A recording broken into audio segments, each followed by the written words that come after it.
Good evening. I'm Harry Keeling, and on behalf of Alaska Public Media and Alaskan Aviation Safety Foundation, welcome to Hangar Flying. Tonight we have Steve Wackowski on the program. This is the third time Steve's been on. He's got an incredible background flying unmanned aerial systems and been involved with it a number of years.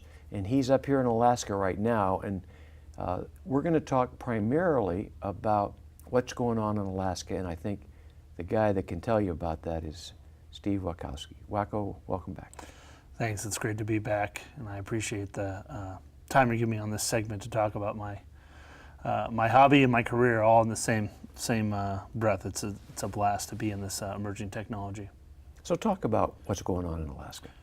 Or no, let's start with, I remember when you headed towards the North Pole on a special project. I did, and it was kind of a story I cooked up with my old boss, Senator Stevens, on a kind of a bar napkin sort of thing. But I had, for my graduate school research, I studied how UAVs would operate in the Arctic for the military, and I took got my hands on some old XS RQ-11 Ravens that you're familiar with, a small 4-pound UAV, and had engaged the Coast Guard to actually set forth on an ice-breaking cruise and then launch a UAV to go scout for ice ridges as the UAV was underway.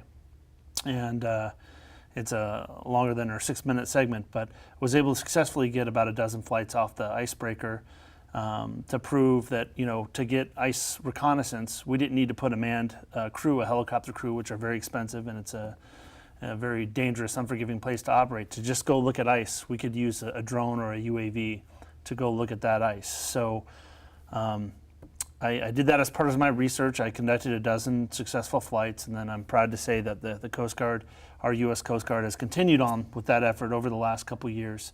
But it was an Air Force guy that flew it first. So I got to ask you one question from a former Raven operator. Were you snagging them with a net, or were you catching them? The book says you can't catch them. So we did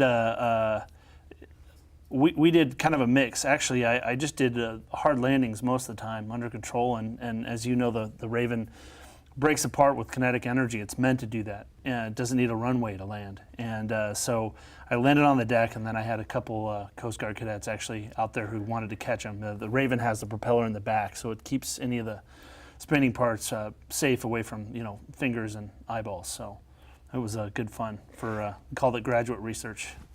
Well, I was amazed when you flew that, and I saw a lot of the videos. So what a great experiment. Hey, listen, we've only got about 3 minutes left. I want to do two things. I want you to talk about the first commercial operation that you guys are involved in, but also because a lot of our viewers are pilots and operators out there. I want you to talk about what you're doing to try and enhance the safety with manned aircraft in the area. Sure, I'll try to compress it into this short time. But my civilian employer, Tuligak, which is owned by Fairweather Science and part owned by Alunit Corporation out of Wainwright, we've undertook over the last two summer and fall seasons some historic operations using a Scan Eagle, a big 30-pound UAV, to operate offshore in the Arctic. And it actually has been pure commercial operations.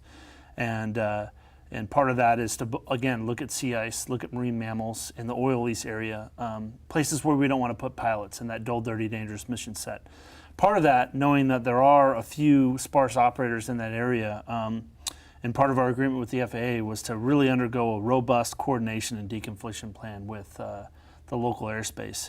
So during our operation phase, we did a morning communication call. Our UAV squawked mode C, ADS-B, and we had a direct, we had a radio line to CTAF, and we actually published live tracks and a daily flight plan of where we were going to operate for the local general aviation community. It was a real important part, I think, as an unmanned aerial systems operator, for us to operate safely with manned aviation. Again, by nature, we'd rather put the robot in places where we wouldn't put a manned aircraft, but we do realize that in our ingress-egress coming out of the offshore area, we share it with Aeroflight's, NOAA manned marine mammal observation flights, and the Coast Guard, and you name it. Where were you launching and recovering? We launched just 3 miles northwest of the Wainwright Airport. So we had an active LTRAV, and obviously we published NOTAMs every day. So we had an active NOTAM the entire time during our operation. And again, we really did our best to try to go above and beyond to reach out to the general aviation community. That included the daily calls, the radio calls, publishing the flight plans, the live tracks. So there wasn't any mystery on where this UAV was operating. Well, Steve, I want to thank you for being on the program, and I want to thank you and your company for the pioneering efforts to deconflict. It's a huge issue with me and with the flying community up here. So thanks for being on the program. Yeah, appreciate it. Ladies and gentlemen, I hope you enjoyed and were able to see all three of these segments. If not, go on our website, and they'll be posted there in a couple of days.